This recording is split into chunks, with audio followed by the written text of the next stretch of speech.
জিন্দেগি আজ আছে কাল চলে যাবে, কখন আছে কখন চলে যাবো গ্যারেন্টি না। জীবনে বন্দেগি জিন্দেগি আমাদেরকে করতে হবে। ভাই গতকালকের একটা ঘটনা আপনাদেরকে শোনায়, মর্মান্তিক ঘটনা। ওপার বাংলা একটি বাস, লাক্সারি বাস, ফেরিঘাটে তারা কেউ জানে না যে আমাদের মৃত্যু হবে। কেউ যদি জানতো তাহলে ওই বাসে চাপতো? কথা বলেন। হ্যাঁ, দৌলতিয়া জায়গাটার নাম ফেরিঘাট, সেখানে একটা বাসের মর্মান্তিক ঘটনা হলো, তাতে অনেক মানুষের মৃত্যু হলো, অনেক শিশু তারা পানিতে ডুবে মারা গেল। জীবনের এই আছে ওই নাই, এক্ষুনি দেখা হলো, এই বয়ান করছিল, কথা বলছিল, আরে এর মধ্যে চলে গেল। এটা আশ্চর্য নয় বাবা, যাওয়াটাই হলো আশ্চর্য। দুনিয়াতে বেঁচে থাকাটাই হলো আশ্চর্য, যাওয়াটার কোনো আশ্চর্য নয়। সুতরাং আমরা দুনিয়ার জমিনে যেটা করছি সব ফালতু, কিচ্ছু তো কিচ্ছু নেই। খালি আপনার আমার জীবনটা যতক্ষণ আছে ততক্ষণ দুনিয়া আপনার আমার, যখন আপনার আমার কাছ থেকে জীবনটা চলে যাবে, দুনিয়া আপনার আমার কাছ থেকে সরে যাবে, বিবি সরে যাবে, ছেলে মেয়ে সবাই সরে যাবে, কেউ আপনার পাশে থাকবে। আপনার প্রাণের বিবি আপনাকে, আপনার সঙ্গে 24 ঘন্টা যার উঠা বসা, যাকে দেখতে না পেলে আপনার মনটা খারাপ হয়, যে আপনাকে দেখতে না পেলে তার মনটা খারাপ হয়ে যায়। একই জায়গায় রাত্রি স্বামী স্ত্রীতে শুয়ে আছেন, ঘুমিয়ে আছেন, হঠাৎ আপনার মৃত্যু হয়ে গেল। আপনার বিবি আপনার পাশে সে এক সেকেন্ডও থাকবে না, আপনাকে সঙ্গে সঙ্গে ঘর থেকে বের করে দিবে, নচেত সে ঘর থেকে বেরিয়ে পালিয়ে আসবে। কি বুঝেন আপনারা বলুন? ভয়ে পালিয়ে আসবে। আপনার বিবি আপনার পাশে আর থাকবে না। এটাই হলো দুনিয়া। কি বুঝেন আপনারা বলুন? আজকে কি বলবে না ঈদের নামে, ঈদ উৎসব, উৎসব করবে কারা? এক মাস রোজা করলো, নামাজ পড়লো, জিকির করলো, তসবিহ পড়লো, কোরআন তেলাওয়াত করলো, তাসবিহ পড়লো, তাহাজ্জুদ পড়লো, দান খায়রাত সাদকা ফিতর আদায় করলো, তাদের জন্য ঈদ, তাদের জন্য ঈদের উৎসব। কিন্তু আমাদের দেশে কি ভ্রান্ত আলাদা, যারা ঈদ নাই, নামাজ নাই, রোজা নাই, কুল নাই, কলমা নাই, উত্তর দক্ষিণ কিছু নাই, কিন্তু তাদেরই দেখছি ঈদের আনন্দ শেষ নাই। কি বুঝেন বলেন? এরকম হচ্ছে না? হচ্ছে না? আমাদের দেশে ঈদের দিন থেকে আজকের পর্যন্ত রিপোর্ট, আমি আপনাকে বলছি আজকের রিপোর্ট, ঈদের দিন থেকে নিয়ে আজ পর্যন্ত আজকের রিপোর্ট, আমাদের পশ্চিম বাংলায় ঈদের আনন্দ করতে গিয়ে, ঈদের খুশিতে 1 নয় 2 নয় 20,000 যুবক দুনিয়া ছেড়ে চলে গেছে। আজ পর্যন্ত 20,000 যুবক কিসের ছেড়ে? মোটরসাইকেল। আর এক একজোড়া মোটরসাইকেল বাপের হারামের টাকা পেয়েছে, R15 টাকা পেয়েছে। হ্যাঁ, ওই মাল কিনে দিয়েছে বেটাকে, বাপ তো ইনকাম হালাল পয়সা নেই, হারামের টাকা দিয়ে তৈরি করেছে। আর ওই টাকা দিয়ে বেটাকে নিজের বেটা ফুটিয়ে নিয়ে দিয়েছে, গাছে ঝুলছে। এরকম হয়েছে না? হয় নাই? জোরে বলুন। গত পরশু দিনের একটা ঘটনা আমাদের এই পার্শ্ব গ্রামে, পমাইপুর মুক্তারপুর এলাকায়, এমন মোটরসাইকেল দিয়েছে বাপ, R15 নাকি বলছে, এই সে পেছন দিকে উঁচু, হ্যাঁ, পরকে বাঁচায় নিজে বাঁচায়, তার নাম হলো ডিশ ব্রেক। সে ডিশ ব্রেক করা গাড়ি দিয়েছে, আর দুধ নাই গিয়ে একবারে ঝুলছে গাছের ওপর, মরেছে। বলে এসব কি অবস্থা? কিনা ভাই আমার, সোনারা আমার, দরদিরা আমার, আল্লাহ নবীর প্রেমিকেরা, আজকে জাতি যদি বুঝতো আজকে জাতির হাল কি, এ জাতির কত বড় দুর্দিন, এ জাতির পরিস্থিতিটা কোথায়, এ জাতির জায়গা কোথায়, এ জাতি কোন জায়গায় দাঁড়াবে, জাতি যদি বুঝতো তাহলে এই জাতি কোনোদিন আল্লাহ থেকে দূরে সরতো না, দিন থেকে দূরে সরে যেত না। আচ্ছা বলুন তো, আজকে ভারতবর্ষের মাটিতে এবং তথা বিশ্বের মাটিতে মুসলমানদের দুর্দিন না সুদিন? কথা কন, কথা কন। আজকে গোটা বিশ্বের জমিনে মুসলমানদের এতটা দুর্দিন। কিন্তু একটা কথা আজকে আমি বলে দিই, ওপেন ক্যামেরা চলছে এখানে। কিছুদিন আগে আমাদের মসজিদুল আকসা যেখানে আছে, সেই জায়গাটার নাম কি হলো?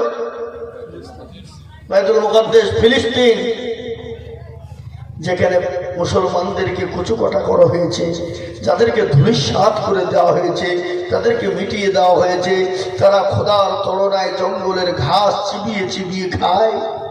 গোটা বিশ্বের মানুষ উহ আহ শব্দ করে, কেউ করেনি। কেউ মুসলমান মার খাচ্ছে তো, মুসলমান ধূলিসাৎ হয়েছে তো, এর জন্য কারো মাথা ব্যথা হয়নি।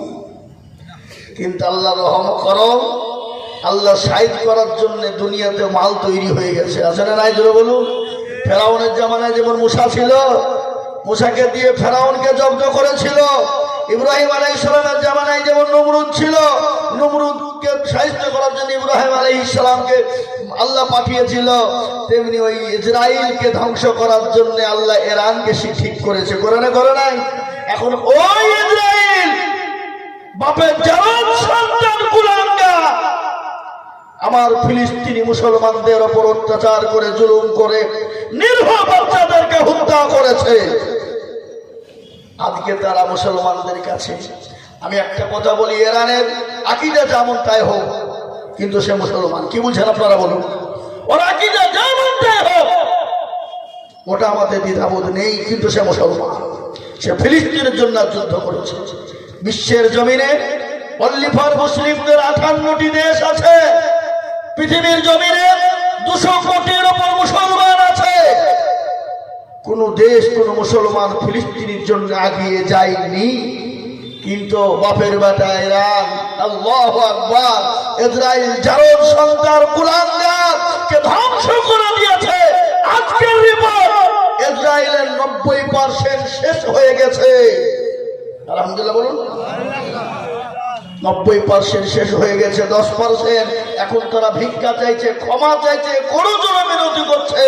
আমরা যুদ্ধ চাই না, আমরা বিরতি চাই, আমরা ঝামেলা চাই না, শান্তি চাই। বলে আগে ফিলিস্তিনকে শান্তি কর, ফিলিস্তিনকে আগে ই কর, তারপরে আমাদের কাছে আসবি, আমরা দেখবো, তোকে যদি ক্ষমা করতে হয় করব, নাহলে তোদের ধূলিসাৎ করে গেছে।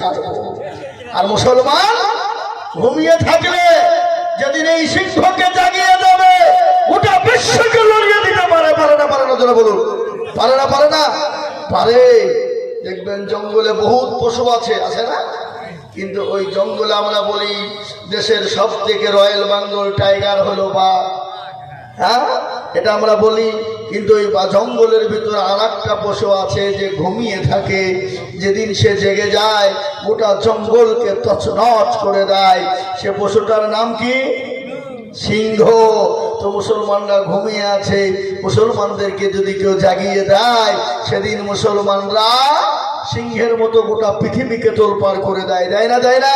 কেন? এরা তো মৃত্যুর পরোয়া করে না, এরা তো মরণকে ভয় করে না। এরা জানে মূল্য শহীদ, জিতলে যার গাজী। আমরা যদি বেঁচে যাই তাহলে গাজী, আর মরে গেলে শহীদ। সুতরাং আমাদের মৃত্যুর কোনো পরোয়া নেই। সুতরাং এই মুসলমান মরণকে ভয় করে না। সুতরাং কিন্তু আজ একটা কথা আপনাদেরকে বলি, যদি আজকে খোদা না খাস্তা ইরান যদি ধ্বংস হয়ে যেত, গোটা বিশ্বের জমিনে মুসলমানদের জন্য থাকা বড় দুর্দিন হয়ে যেত। কি বুঝেন আপনারা বলুন? চামচি খেতেও লাথি মারত। চামচিকে বোঝেন তো আপনারা? না বোঝেন না? চামচিকে বোঝেন না? চামচিকে তো লাথি মারত। আমাদের দেশে একজন বুনো খবিশ, যে পশ্চিম বাংলা এত সুন্দর সম্প্রীতি, ভালোবাসা, হিন্দু মুসলমান শিখ ইসাই, আমরা কাঁধে কাঁধ মিলে পশ্চিম বাংলায় চলছি, আগে চলে আসছি। এই দেশের একজন বুনো এই দেশটাকে ডিভাইডেড করে দিয়ে হিন্দু মুসলমান দাঙ্গা লাগানোর জন্য বিভিন্ন কায়দা করে বলেছিল, ফিলিস্তিনকে যেমন করেছিল ইসরাইল, এরকম করে দিব। কিন্তু আল্লাহর কুদরত, আল্লাহর রহমত, ইরানকে আল্লাহ হায়াত দারাজ করো, আল্লাহ ওকে আরো শক্তি বাড়িয়ে দেয়। কিন্তু দেখলেন আজকে ইসরাইলকে ধূলিসাৎ করে দিয়েছে। মুসলমানদের বিরুদ্ধে যারা করবে, আল্লাহ তাদেরকে, আল্লাহর তরফ থেকে তাদেরকে ধূলিসাৎ করে দেবে। দেবে না? দেবে না? কথা বলেন আপনারা। হে বাবা, আল্লাহ ওয়ালারা, আমি আপনাদেরকে বলবো, এই ইসলামকে নিয়ে কুরুচিকার মন্তব্য আজ নয় বাবা। আজকে নিয়ে যে ইসলামকে নিয়ে চলছে এটা নয়, যুগ যুগ ধরে হয়ে আসছে। কিন্তু ইসলামকে কেউ মেটাতে পেরেছে? যারা বলুন, পেরেছে? কিয়ামত পর্যন্ত পারবে? একটা ঘটনা আপনাদেরকে আজকে মনে করে দিয়ে শুনে নেন ভালো করে। 2026 জানুয়ারি আমি জালসায় যাচ্ছিলাম পূর্ব মেদিনীপুর। যেতে গিয়ে দেখলাম একটা কোলাঘাট বলে একটা জায়গা, চায়ের স্টলে বসে আছে আমি, আমার ড্রাইভার।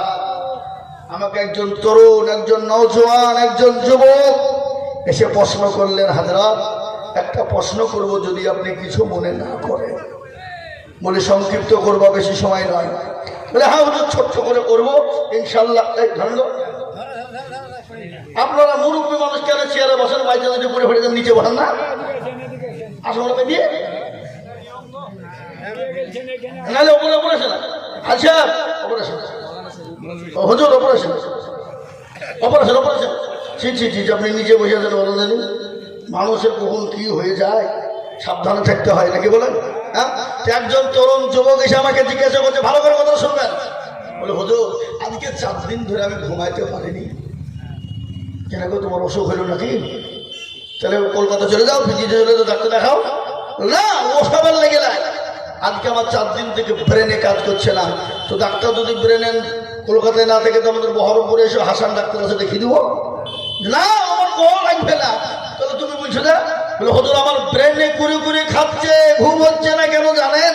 আজকে গোটা বিশ্বের দিকে লক্ষ্য করে দেখলাম, যত জাতি যত ধর্ম আছে সমস্ত জাতি ধর্ম মুসলমানদেরকে মারে, মুসলমানদের উপর আঘাত করে, ইসলামের উপর আঘাত করে। হুজুর, বড় কষ্ট হয়। আমি তাদেরকে বলছি, খেপা কেন মার খাই জানো? যেটা সত্য, সত্য জিনিসকে মার খেতে হয়। আর সত্য কিন্তু একদিন উপরে উঠে যায়। কিন্তু শুনে নাও, গোটা বিশ্বের কাছে যেটা নাই সেটা মুসলমানদের কাছে আছে। সেটা তুমি জানো? বলে হুজুর, মুসলমানদের কাছে কি আছে? বলে শোনো, যে মাল গোটা বিশ্বের কাছে নাই সে মালটা মুসলমানদের কাছে আছে।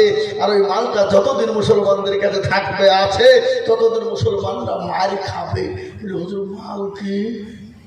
বলে বুঝতে পারোনি? তো বলেন না। তাহলে শোনো, একটা কথা তোমাকে শোনাই। এই কোলাঘাটের বাজারে 2টো বিল্ডিং আছে, 2টো বিল্ডিং। একটা 5তলা ফ্ল্যাট আর একটা 2চালা ঘর। আচ্ছা বলো, 2চালা ঘরে 20 কিলো সোনা আছে। ক কিলো?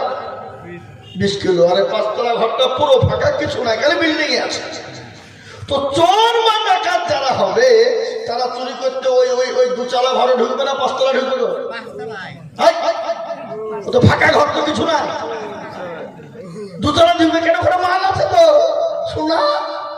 তো ধরো বিশ্বাস জমিন ফল ফাঁকা, খালি মুসলমানদের কাছে মাল আছে। আর এই মাল থাকার কারণে মুসলমানদের উপর দুশ্মনী বাড়ছে। বলে হুজুর, মাল কি? বলে খেপা, তুমি জানো না সে জিনিসটার দাম এত, গোটা বিশ্বকে যদি একদিকে করা হয় সে জিনিসটার সমতুল্য হবে না। বলে সে জিনিসটা কি? বলে সে জিনিসটার নাম হলো আল কোরআন। সে জিনিসটার নাম হলো কোরআনুল হাকিম। সে জিনিসটার নাম হলো কোরআনুল মাজিদ। সে জিনিসটার নাম হলো কোরআনুল জিকির। সে জিনিসটার নাম হলো কোরআনুল শিফা। এ পাগল, এ কোরআন যতদিন মুসলমানদের কাছে আছে ততদিন মুসলমানরা মার খাবে, কিন্তু ইনশাল্লাহ মুসলমানদেরকে শেষ করা যাবে না। কেন যাবে না? যুগ যুগ ধরে ইসলামকে মুসলমানদেরকে শেষ করার জন্য পৃথিবীর সুপার পাওয়ার এসেছিল, তারা যখন পারেনি, এই যুগের বেঈমান হাজার চেষ্টা করলেও তারা কিন্তু পারবে না। হুজুর, আমি বুঝতে পেরেছি, আর বলতে হবে না, আমার ব্রেন খুলে গেছে। আচ্ছা বলুন তো, এ কোরআনের মালিক কে? এ কোরআনের মালিক কে? এ কোরআনকে বানিয়েছেন কে? এ কোরআনকে অবতীর্ণ করেছেন কে? তিনি হলেন আল্লাহ, যিনি আসমান জমিনের মালিক, গোটা পৃথিবীর মালিক। তিনি হলেন এই কোরআনের মালিক। আর পৃথিবীর জমিনে যত কিতাব রয়েছে, ত্রাণ পুরাণ যাই হোক, গীতা বাইবেল যত কিতাব রয়েছে বাবা, এ সমস্ত কিতাবগুলো দুনিয়ার কলিমুদ্দিন সলিমুদ্দিনের লেখা। ঠিক না? ঠিক জোরে বলুন। মুসলমান দরদি, আজ আমি আপনাদেরকে জানিয়ে দিতে চাই, বলে যাই, আমি আজিজুল হক খালি আপনাদের ডমকুলে কথা বলি নাই। গোটা পশ্চিম বাংলার জমিনে অলিতে গলিতে আমি বলে থাকি কথাটা।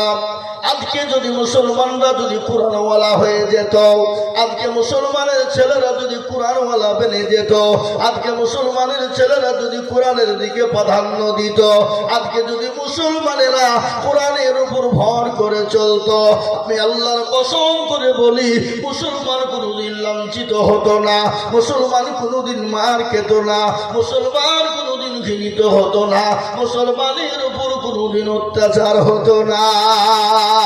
আমাদের দেশে দেখবেন একজন মধ্য গেঁদাখোর যদি বাইচান মসজিদে ভুল করে ঢুকে পড়ে তার পিঠের চামড়া বিনিয়ে ফেলবে না? এই কথা বলেন না?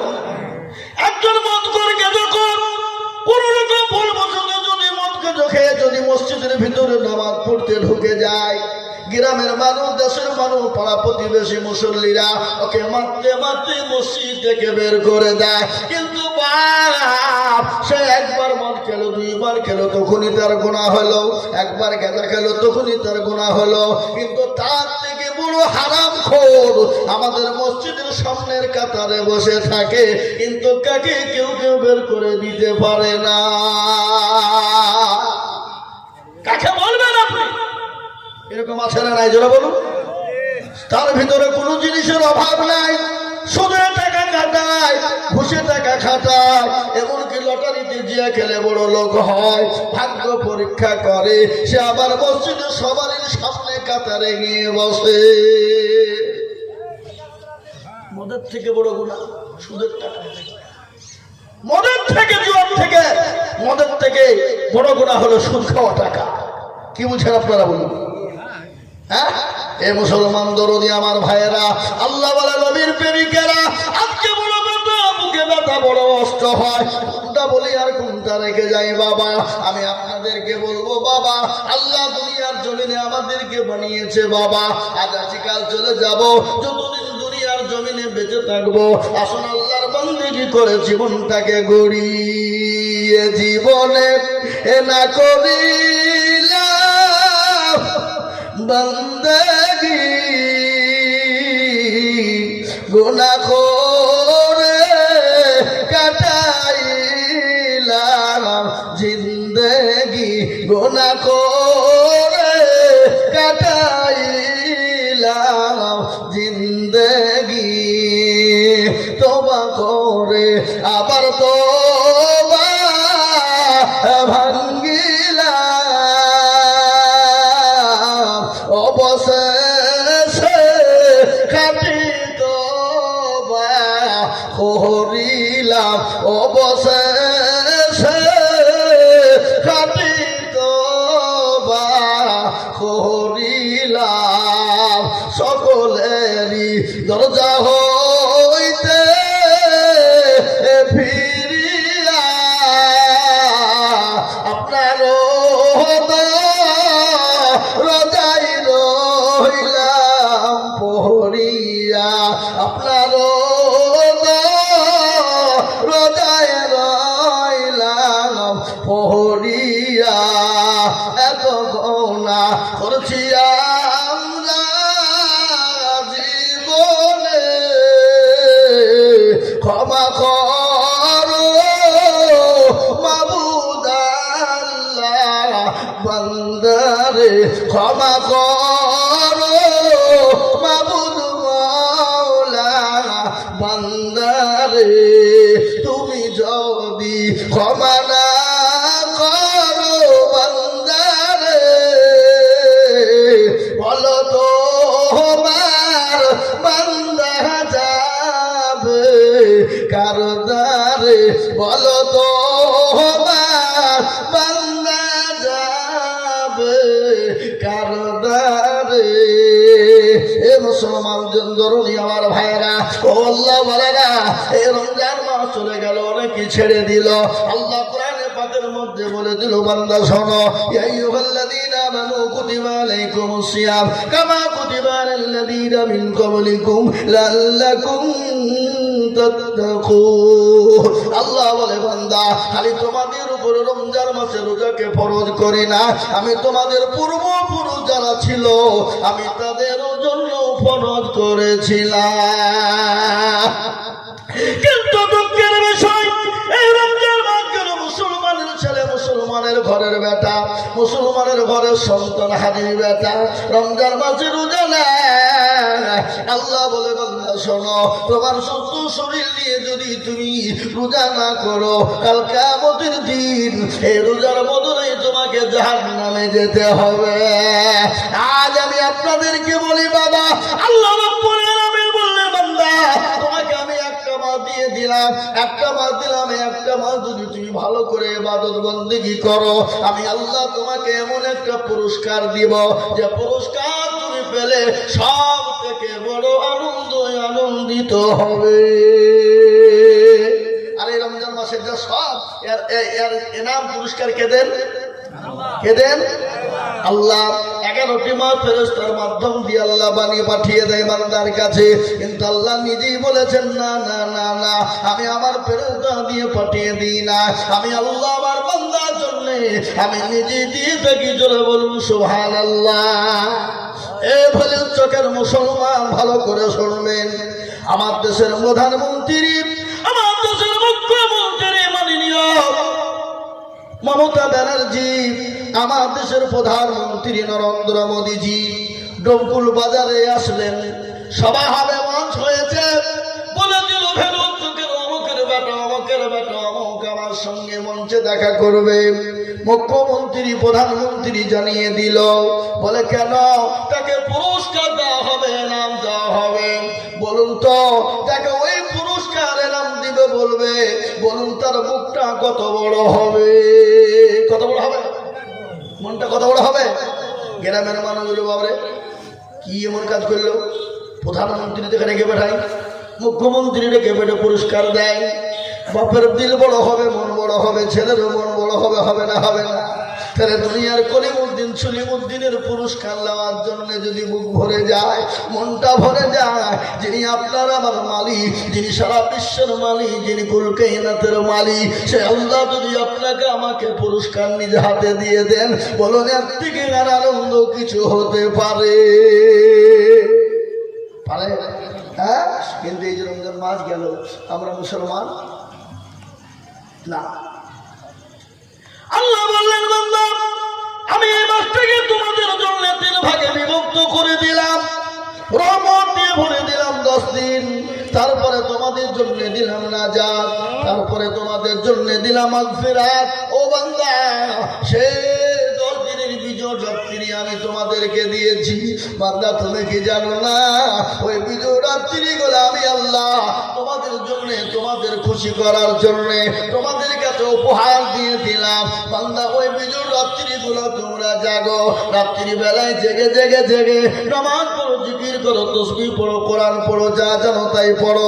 আমি আল্লাহ চতুর্থ আসমানে তোমার জন্য নেমে আসি, আসার পর তোমার ভাগ্য নির্ধারিত করে আমি 1000 রাত্রির তোমরা তোমার জন্য বানিয়ে দিই।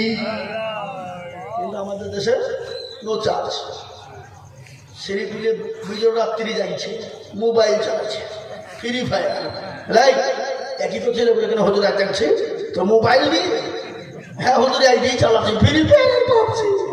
আরে ফ্রি ফায়ার আর পাবজি গেম এত খেলবে, এত কঠিন গেম বাবা। আমি আপনাদেরকে বলে যাই, মদের থেকে বেশি গুনাহ হবে, মদ খেলে যে গুনাহ হবে তার থেকে বেশি গুনাহ হবে ফ্রি ফায়ার পাবজি গেম খেললে। আপনাদের দেশের যুবকেরা সব খেলে না নাকি? এদিকেও খেলে। পৌষ মাসের শীত, কনকনে শীত পড়েছে, কালভাটের উপরে ফাঁকা মাঠে চেনের বোতাম খুলে দিয়েছে, জমার বোতাম খুলে চেন খুলে দিয়ে আলোর ভিতরে আপনার ফ্রি ফায়ার পাবজি গেম খেলে বলে মার মার মার মার। আল্লাহ বলছে একবার শোন, আমি আল্লাহ তোকে এমন মারা মারবো তুই জীবনেও কোনোদিন খেলতে আর পারবি না। কেন নামাজ পড়িস না? কেন মসজিদ মুখী হোস না? আমাদের দেশের যুবকরা রাত্রি 12টা 1টা 2টো পর্যন্ত খেলে ফ্রি ফায়ার পাবজি। আমি বলবো যুবক গো, তুমি খেলো খেলো, কোনো বাধা আমি দিব না, কিন্তু তুমি কি জানো না ওই মোবাইলের ভিতরে কোরআন পাওয়া যায়, ওই মোবাইলের ভিতরে হাদিস পাওয়া যায়, ওই মোবাইলের ভিতরে আল্লাহ এবং আল্লাহ রসুলের বাণী পাওয়া যায়। জীবন গড়ে যাবে যুবক, এ জীবনের কোনো মূল্য নাই রে যুবক। কত তরুণ চলে গেল, কত যুবক চলে গেল, তুমি আমি কখন চলে যাব জীবনের কোনো গ্যারান্টি না। আমার আল্লাহ বললেন বান্দা আমি তোমাকে বানিয়েছি আমার ইবাদত করো।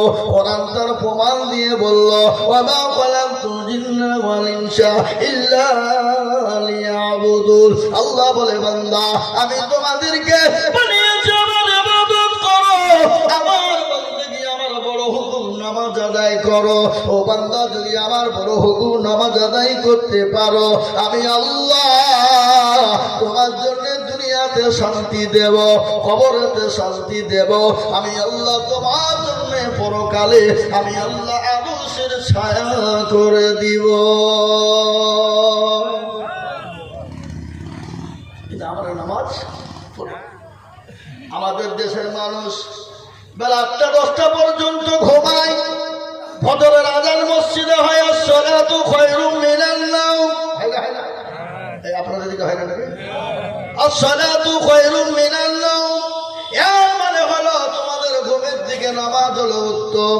আমরা উল্টো ব্যাখ্যা করে বলি না না না, আমাদের নামাজের দিকে ঘুম হলো উত্তম। কিন্তু এটা শুনেলেন আসসালাতু খায়রুম মিনান নাওম শোনার সঙ্গে সঙ্গে জঙ্গলের পশু পাখি বলে আর আমি ঘুমাবো না, পুকুরের মাছ বলে ঘুমাবো না, গরু ছাগল বলা দুম্বা মুরগি বলছে আমি আর ঘুমাবো না।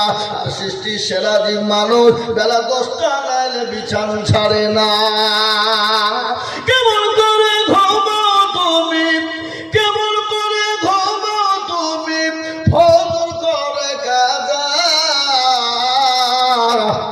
এমন তো হতে পারে জোহরে জানাজা মানুষ, এমন তো হতে পারে জোহরে জানাজা। হয় না, হয় না? এই কথা বলেন না, আপনাদের দিকে মানুষ মরে না। আচ্ছা বলেন, এই রমজানে অনেক মানুষ ছিল, তার আগে রমজানে অনেক মানুষের সঙ্গে নামাজ পড়েছি। এই রমজানে অনেকেই আমাদের সাথে ছিল না, ছিল গো। আগামী আজকে এই বছর যারা আমরা একসঙ্গে রমজানে নামাজ পড়লাম, ঈদ পড়লাম, বলুন তো কার কোন গ্যারেন্টি আছে আগামী বছর আমরা নামাজ একসঙ্গে পড়তে পারবো? একটা ঘটনা দেখছিলাম, ঈদের দিন ঈদের নামাজ পড়ে একটা সন্তান বাপের কবরের কাছে দাঁড়িয়ে হাওয়া করে কান্না করে বলে, আব্বা গত রমজান মাস একসঙ্গে রোজা করেছিলাম, ও আব্বু একসঙ্গে ঈদের জামাতে নামাজ পড়েছিলাম, আজকে আমি একা হয়ে গেলাম, আজকে গোটা রমজান মাস একাই রোজা করলাম, ঈদের ময়দানে একা একা আসলাম, আমি আমার বাপকে চতুর্দিক দিকে খুঁজি খুঁজি কত পেলাম না, ও আব্বু আজকে আমি বড় একা হয়ে গেলাম। আজ আমি বলি বাপ, ও আল্লাহর গোলাম, ও নবীর প্রেমিকেরা, আজকে যারা আমরা একসঙ্গে নামাজ পড়লাম, একসঙ্গে রোজা করলাম, আগামী বছর রমজান পাবো কিনা গ্যারেন্টি না। তাহলে জীবনের যখন গ্যারেন্টি না, কেন আল্লাহকে মানবো না, কেন আল্লাহর হুকুম নামাজ আদায় করবো না? আমি একটা ঘটনা আপনাদেরকে শুনিয়ে যাই। আমার রাসূল বিশ্ব নবী